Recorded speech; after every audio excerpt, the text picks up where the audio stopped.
Friend का call आया कि रिजल्ट आ गया तुम्हारा। फिर मैंने देखा उसमें 101 रैंक आई थी। मुझे विश्वास नहीं हुआ कि 101 रैंक आई है मेरी। मैंने 2 बार नॉर्मल डाले, सही है या नहीं है? फिर मैं फ्रेंड को बोला, मेरे वो देखा तो मुझे लगा आप गवर्नमेंट कॉलेज से पढ़ी हो, आपके पास सब कुछ फैसिलिटी है, आपके पास वो आपने बेस्ट इंस्टीट्यूट से पढ़ाई की है, आसाम के सबसे बेस्ट इंस्टीट्यूट से, आदित्य से पढ़ाई की है। और मैं प्राइवेट कॉलेज से पढ़ के आया हूँ। हाँ। मेरा लेवल ही मैच नहीं होता था, आपको कितना लेवल हाई लेवल था आपका। क्या रहता है कभी कुछ नहीं। जब एक वो प्राइवेट कॉलेज वाला बंदा स्ट्रगल करके उठ के एम्स तक पहुंचता है, वहाँ पे जाकर के ऐसे कॉलेज का नाम बताता है कि लोगों ने सुना ही नहीं हो, ऐसे बताता है कि हाँ यार ये तो पहले आया हो, या उसके कॉलेज में ऐसा पहला बंदा होता है, तब भाई वो इंस्पिरेशन बन जाता है, मोटिवेशन बन जाता है कि यार हाँ, अगर ये कर सकता है तो हम भी कर सकते हैं। एंकलेस भी इतनी कोई खास नहीं है कि एंकलेस छोड़ो, एंकलेस पढ़ने चाहिए, आपका नॉट क्लियर था, वो कोई बात नहीं है। नमस्कार दोस्तों, स्वागत है आपका आज के हमारे इस वीडियो में। और आज आपके सामने एक खास हस्ती है जिसको इस बार मिला एक शगुन का उपहार, यानी कि ऑल इंडिया रैंक 101 इस नॉर्थ एट के अंदर। आज जानते हैं एक ऐसे इंसान की जर्नी जिसने प्राइवेट कॉलेज से बीएससी नर्सिंग की। आज मेरे पास कई ऐसे बच्चों के मैसेज आते हैं कि सर हम तो प्राइवेट से कर रहे हैं, या फिर हमारे कॉलेज में कुछ नहीं है, हमको पढ़ाया नहीं जाता, तो हम नॉर्थ साइड वगैरह का एग्जाम कैसे क्लियर करेंगे। आज उन्हीं को, आज ऐसे ही इंस्पिरेशन मैं आपके सामने लेके आया हूँ। स्टार्ट करते हैं आज का ये वीडियो, जिसके अंदर हम जानेंगे कि किस प्रकार से आपने नॉर्थ साइड 8 को फाइट किया और ऑल इंडिया रैंक 101 के साथ अभी आपको एम्स राजकोट अलॉट हुआ है, जो लोगों का सपना होता है। हाँ, हेलो पवन भाई। मैं सुजानगढ़ से रहने वाला हूँ और मैंने अपनी कॉलेज श्री बालाजी कॉलेज से की थी, सुजानगढ़ से। मैंने लगभग 2019 से स्टार्ट की थी और 2024 का पास आउट हूँ। मैंने पहला एग्जाम नॉट से 7 दिया था, उसमें मेरा क्वालिफाई नहीं हुआ, मेरी रैंक 1400 आई थी। और फिर नेक्स्ट एग्जाम मैंने नॉट से 8 दिया। सिर्फ पहला एक इंटरेस्टिंग सवाल है कि हालांकि मेरी और आपकी कभी मिलना नहीं हुआ, 4 साल की नर्सिंग में कभी हमारा मिलना नहीं हुआ, मैं जानता भी नहीं था। हम पहली बार कहाँ मिले थे?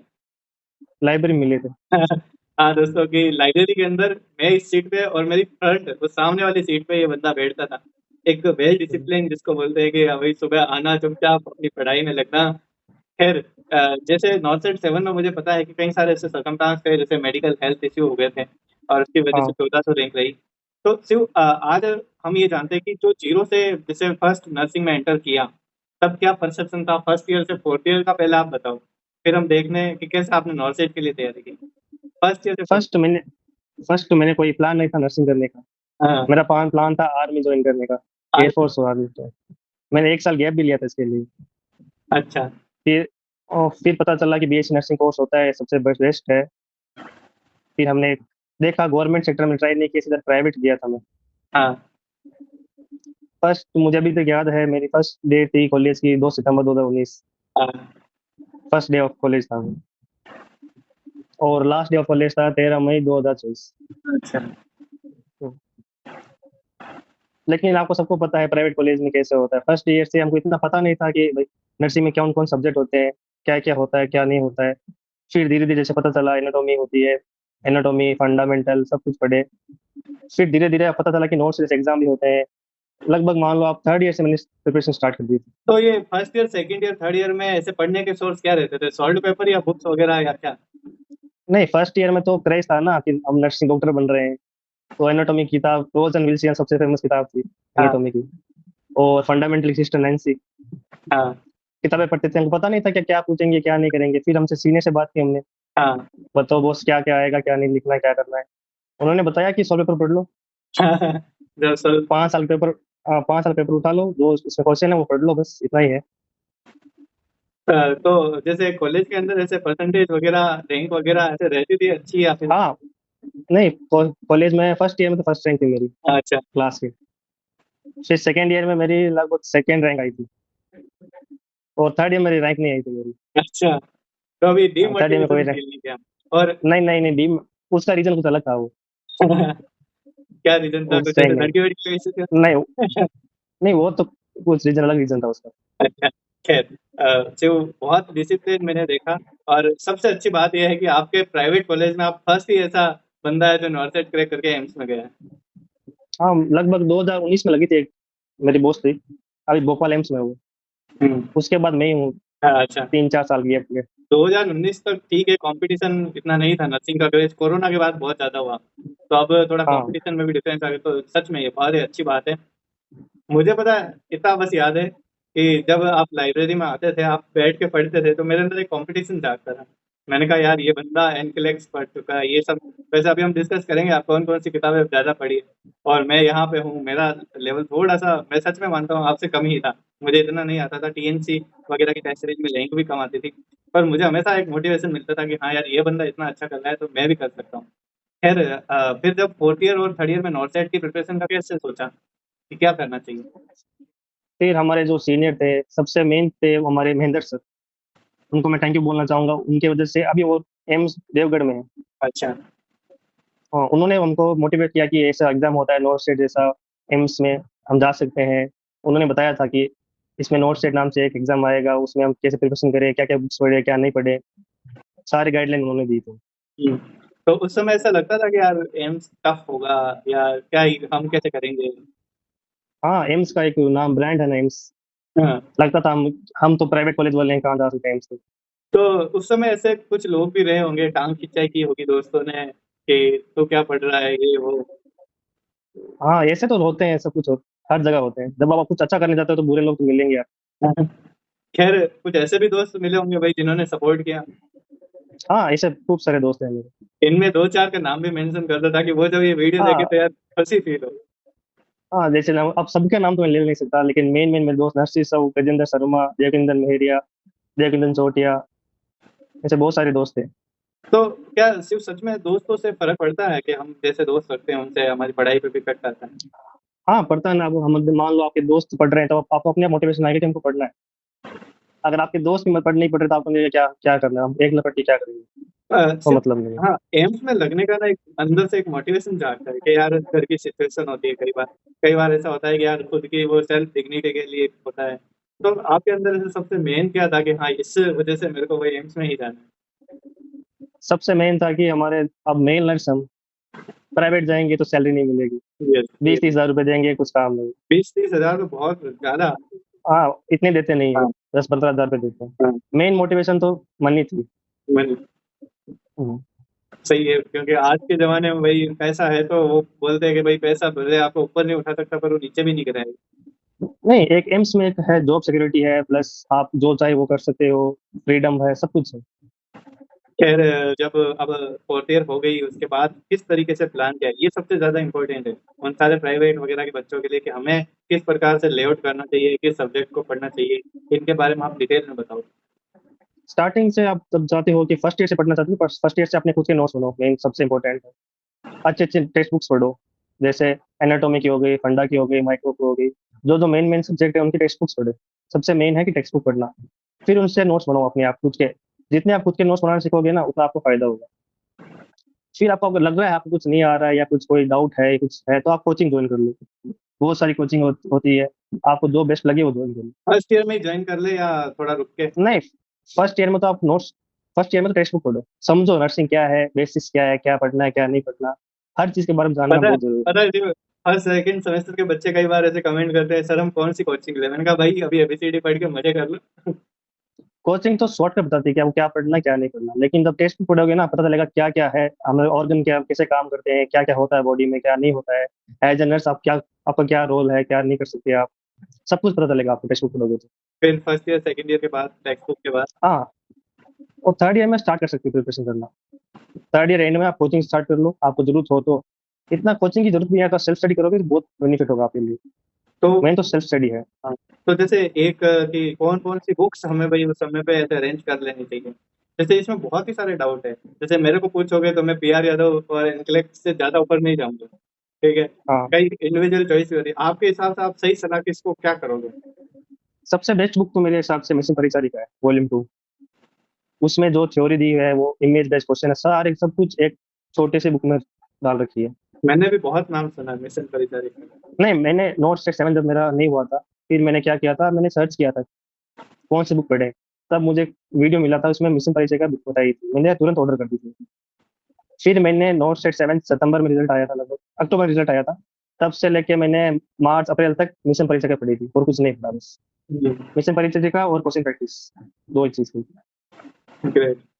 काफी अच्छी बुक है वो और मैंने भी बहुत ही जगह अच्छे रिव्यू देखे। नहीं, सिंपल में है, इतना हार्ड लैंग्वेज नहीं है, एकदम सिंपल में है, और साथ में इमेज है इसके साथ। जैसे और भी बुक्स है, पीआर यादव है, टारगेट सही है, हाँ, एनक्लेव है। पीआर यादव, आप चाहे तो पीआर यादव की जो एमसीक्यू बुक है ना, वो बेस्ट है। हम्म। और जैसे ये लोग करते हैं कि यार एनक्लेक्स पढ़ो, ओमेगा पढ़ो, इनका क्या सिग्निफिकेंस है? एंक्लेक्स भी इतनी कोई खास नहीं है कि एंक्लेक्स पढ़ो, एंक्लेक्स पढ़ने से ही आपका नोट्स क्लियर होगा, वो कोई बात नहीं है। आपको बस आपके पास ढंग के नोट्स हो और बेस्ट कोचिंग से नोट्स हो तो आप बहुत एंक्लेक्स से ज्यादा उसके अंदर मटेरियल होगा। और जैसे कई बार ऐसे मतलब जैसे ये भी बोलते हैं भाई कि आपके पास अच्छी कोचिंग होना जरूरी, क्या रियली कोई कोचिंग मैटर करती है? जैसे आपने जिस कोचिंग से किया, आपके जूनियर सारे उस कोचिंग में जाएंगे या मैंने किया, तो कोचिंग का क्या मैटर रहेगा हमें? कोचिंग का ये मैटर है कि जब आपके बेस क्लियर नहीं होगा ना, तब कोचिंग बहुत काम आएगी। अगर आपने फर्स्ट ईयर से टेक्स्ट बुक पढ़ना स्टार्ट कर दिया, अपनी नोट्स बनाने स्टार्ट कर दी, तो कोचिंग का कोई मतलब नहीं, क्योंकि आपके पास बेस क्लियर है। सबसे मेन होता है फाउंडेशन, आपका फाउंडेशन नहीं है तो फिर आपको कोचिंग की जरूरत पड़ेगी। कौन कौन से सब्जेक्ट हैं जो हमको बढ़िया पक्के कर लेने चाहिए? सबसे पहला सब्जेक्ट है फंडामेंटल ऑफ नर्सिंग, ये तो दिल और जान है, दिल और जान है नर्सिंग की। सही बात है। उस उसके बाद एमएसएन, फिर है ओबीजी और पीडिया, और सबसे फिर मेरा फेवरेट सब्जेक्ट है सेक्रेटरी। History। ये पांच पांच सब्जेक्ट आप पक्के कर लो, आपका नोट्स क्लियर। पता है जब अभी सीआरई भी हुआ और सीआरई वालों ने थोड़ा सा गेम खेला था, तब हाँ थोड़ा डिमोटिवेशन फील नहीं हुआ कि यार नहीं हुआ, फिर नॉर्थ साइड के लिए फिर दिया तो? हाँ, सीआरई में मुझे लगा था सीआरई हो जाएगा, क्योंकि मैंने प्रिपरेशन बढ़िया की थी, जिस हिसाब से सिलेबस था ना उसके हिसाब से प्रिपरेशन की थी। लेकिन वो अलग है, उसमें जो क्वेश्चन कुछ एचआईवी एड्स आगे सब कुछ, लगभग 60+ क्वेश्चन एचआईवी एड्स के थे। उसके बाद मैंने सोचा कि भाई ये पेपर लीक होगा या कुछ एम्स दोबारा कराएगा पेपर, फिर कोई न्यूज आई नहीं। फिर मैंने छोड़ ही दिया उसको, सीआरई को, नोट से प्रिपरेशन लग गए थे। खैर, कई बार ऐसा भी होता है कि यार मन नहीं लगता है कि यार बस यार नहीं होगा, डीमोटिवेशन फील होता है, वो फेज आती है। कभी ऐसा भी लगता है यार अपना तो निकल जाएगा। तो उन फेज के साथ कैसे डील करना चाहिए, आपने कैसे डील किया था? डीमोटिवेशन में तो मान लो आप डीमोटिवेशन हो रहे हो तो आप एक बात सोचो कि अगर आप लग गए तो क्या क्या होगा। सबसे मेन मैं तो यही सोचता था कि अगर मैं लग गया तो मेरी फैमिली सब कुछ सही हो जाएगा। सही सेटल हो जाएगा, वही है। हाँ, बस आप 2 मिनट आप बुक बंद कर लो और फिर सोचो, मन में सोचो कि अब अगर हम लग गए, आज एम्स में काम कर रहे हैं, हमारे अकाउंट में सैलरी आ रही है, हमारे क्या फैमिली मेंबर्स को किन किन को फायदा होगा और हमारी लाइफ कहाँ से कहाँ चली जाएगी। शिव, आपका फैमिली, मतलब आपकी फैमिली का भी रोल रहा होगा आपके सिलेक्शन में बहुत ही ज्यादा। हाँ, फैमिली का रोल तो हर जगह होता है। स्पेशली कोई मेंशन करना हो कि वो चीजें मतलब ऐसे कि हाँ अच्छी लगी? हाँ, फैमिली के मेरे फादर और मदर दोनों का रोल था इसमें, और मेरे बड़े भाई है उनका भी रोल। चलो अच्छा है सबसे। और जैसे कई बार कुछ लोग ये भी पूछते हैं भाई कि हमें कितने घंटे पढ़ना चाहिए नोट के लिए? पढ़ने के कोई घंटे नहीं होते, इंटरेस्ट होता है वो कितना चाहे। आप 24 घंटे पढ़ लो, 10 घंटे पढ़ लो, आपके इंटरेस्ट पे डिपेंड करता है, आपको कितना मन, जब आप पढ़ने बैठो तो कितना इंटरेस्ट आ रहा है। यार एक और सबसे सवाल, मेन इंटरेस्ट। पर्सनल सवाल, बिना चाय पिए आप कैसे लंबे समय तक वहाँ लाइब्रेरी में बैठ रहे? जैसे मैं वहाँ, हाँ, आपने देखा होगा, मैं हर 2-3 घंटे में एक बार घूम के चाय लेके आता था कि भाई चाय पीते हैं। मुझे चाय का इतना शौक नहीं था कि चाय पीना है तो अभी कंपलसरी है, बस मन करता तो पी लेते, तो कंपलसरी नहीं थी चाय पीना। और उस समय मुझे लगता है आपने बहुत ही लिमिटेड दोस्त भी रखे थे प्रिपरेशन हाँ, टाइम। मैंने उत्कर्ष के नोट्स पढ़े थे उस टाइम। उस टाइम लिमिटेड दोस्त रखे थे। हाँ, लगभग मैंने उत्कर्ष की थ्योरी पढ़ी थी और एमसीक्यू प्रैक्टिस की थी, वो ज्यादा हाँ। कुछ नहीं। और जैसे कि आप स्पेसिफिक कुछ बताना चाहो कि किस प्रकार से एक रोड मैप बनाना चाहिए नॉर्थ सेट का प्रिपरेशन रिगार्डिंग? स्पेसिफिक तो ये है कि जो आपको बेस्ट कंटेंट लगे वो बेस्ट कंटेंट एक ही चूज करो, अलग अलग आप मत जाओ। कोई कोचिंग वाला कुछ बोल रहा है, कोई कुछ बोल रहा है, वैसे मत करो। आप जो आपको बेस्ट लगे वो कंटेंट पकड़ो, उसके ऊपर विश्वास रखो कि यही कंटेंट मुझे नौ सेट तक पार कराएगा, हम्म। बस उसके साथ लगे रहो, रात दिन ये कर दो, और तो क्या है उसमें, सच में ये इतना हार्ड एंड फास्ट नहीं है। पता है, ये आज बहुत ही मतलब एक बड़ा सा वो है कि हमें कौन सी कोचिंग लेनी चाहिए या कौन सी कोचिंग से हम करें। कई बच्चों का ऐसा रहता है कि सर आपने कौन सी ली, वो वाली बता दो, है ना? हो सकता है अपनी दोनों की कोचिंग भी डिफरेंट है ना? आप हाँ आप भाई, अपन जब एक ही लाइब्रेरी में बैठे रहते थे, मैं इधर बैठता था, अलग कोचिंग चलती थी, आपकी उधर अलग कोचिंग चलती थी, है ना? हाँ, वो तो खैर, टेस्ट सीरीज के बारे में क्या ख्याल है, क्या रिव्यू? टेस्ट सीरीज तो सबसे मेन टेस्ट सीरीज होगी। आप अगर आप एमसीक्यू प्रैक्टिस नहीं करोगे तो आपकी बहुत मुश्किल होगी इनके नोट से पार करोगे। एमसीक्यू वो है कि जब आप एमसीक्यू सॉल्व करोगे आप पता चलेगा आपकी थ्योरी कितनी क्लियर है, आप कैसे क्वेश्चन अटेम्प्ट कर रहे हो, आप कहाँ चूक हो रही है, सब कुछ आपको पता चलेगा एमसीक्यू प्रैक्टिस। तो कोई ऐसी टेस्ट सीरीज सजेस्ट करना चाहो जिसको आपको ठीक लगती है? टेस्ट सीरीज टेस्ट सीरीज तो मार्केट में बहुत सारी है, लेकिन मैं सजेस्ट करना चाहूंगा बुक ले लो बेस्ट। अगर आप बुक होगी ना, उसमें आप क्वेश्चन भी मार्क कर लोगे, कौन सा क्वेश्चन मेरा मिस हो गया था, कहाँ गलती हुई थी, सब कुछ बुक में ईज़ी रहेगा आपके लिए। और जैसे आप ना एक ये भी करते थे, उत्कर्ष की 360 डिग्री की आपने कॉपी बना रखी थी अलग हाँ। से।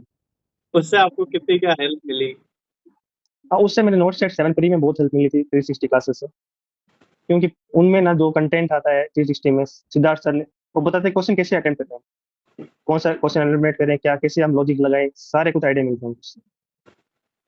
और मैंने सेपरेट बुक इसलिए बनाई थी कि मुझे बार-बार रिवीजन करने के लिए ईज़ी हो, बार-बार वीडियो ना देखने पड़े मुझे।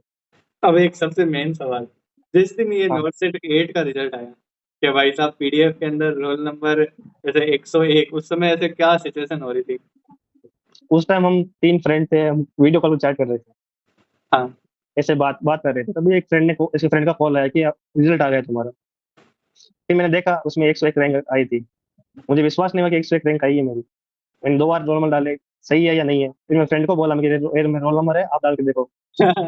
101 रैंक आई है या नहीं। हाँ, फिर सबसे पहले मैंने अपने फादर को कॉल किया हाँ, कि मेरी ये रैंक आई है, और फिर मेरी मम्मी से बात की थी। हाँ। और घर वाले उस एकदम रात को 10:30 बजे रिजल्ट आया था इस बार। हाँ, उस दिन सर्जिकल स्ट्राइक हुई थी पाकिस्तान पे। हाँ। तो मतलब ऐसे एकदम वो हाथ काँपने वाला, ऐसे गूज़बम्प्स वाला मोमेंट हो जाता है ना, कि रिजल्ट में जब हाँ, पीडीएफ। वो तो आप जब आप लगोगे तभी फील कर सकते हो कैसा मोमेंट होता है। सबसे बेस्ट मोमेंट वही होता है जहाँ सारी मेहनत सब कुछ आपके, जो आपने मेहनत की है 4 साल, वो सिर्फ मोमेंट के लिए की है। अब मतलब जब घर पे बैठे हो कि हाँ चलो अब हो गया है, तो ऐसे कैसा फील होता है कि क्या भाई? हाँ, कुछ दिन तो ऐसे फील हुआ था, प्राउड फील हुआ था कि हम नर्सिंग ऑफिसर बन गए। फिर धीरे-धीरे नॉर्मल सब कुछ नॉर्मल हो जाता है।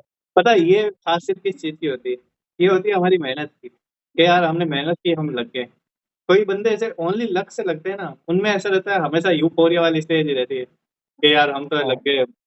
पर जो बंदा रियल में मेहनत करके ऐसे स्ट्रगल करके उतरता है ना, वो उसका जब सिलेक्शन हो जाता है भाई, उन बंदे में इतना कांस्टेंट वो पीस होता है कि हाँ हो गया। ना तो बहुत ज्यादा खुशी होती है, ना कोई गम होता है, वो एक कांस्टेंट स्टेज में होता है, स्टेबल फेज में। और यही सबसे मेन है, क्योंकि ये फ्यूचर के लिए भाई आपके और भी गोल्स होंगे, आपको किस तरीके से आगे भाई जाकर के एक बहुत ही बेस्ट नर्सिंग ऑफिसर बनना है। खैर आप क्या हाँ, वो चाहते तो हो? बन आप क्या चाहते हो कि कौन से डिपार्टमेंट में आपको ड्यूटी मिलेगी तो मजा आ जाएगा? जैसे इमरजेंसी होती है, आगे ओटी होती है, आईसीयू होता है, मेडिसिन वार्ड होते हैं।